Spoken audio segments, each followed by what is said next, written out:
guys, so today we decided with Daniel that we are coming into Sydney because just in an hour time there will be fireworks, and I thought this is the perfect opportunity to share my workflow from start to finish on how I shoot fireworks, because New Year's is coming up, so it could be insightful for you to take better images during New Year's Eve. Let's not waste more time, let's get straight into it.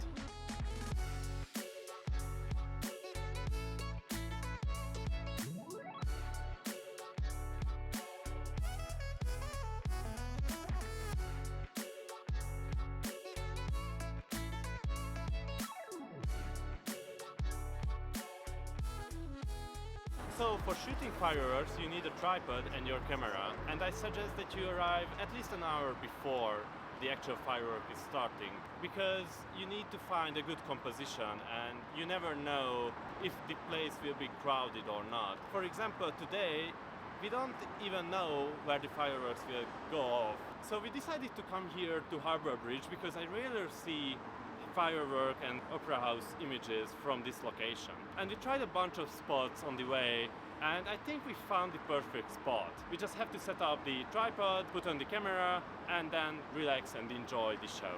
There are a few extra things that you need to set up before starting to capturing this beautiful moment.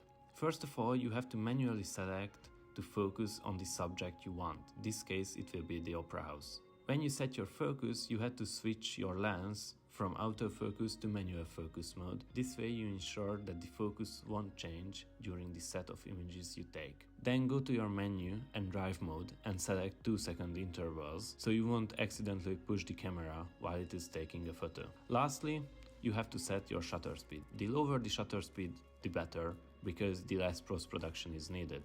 In our case, we are using 6 seconds. Also, it is important to check the first few images to see if you overexposed or not. If it's overexposed, you just have to set a higher shutter speed and you will be fine.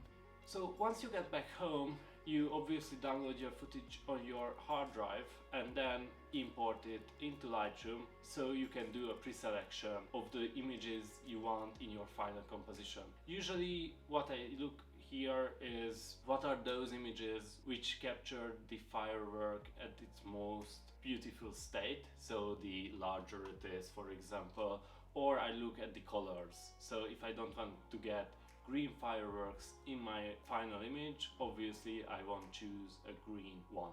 Once you have your final selection, you right click it and then open them up with Photoshop as separate layers, because first we will need to do some magic to them.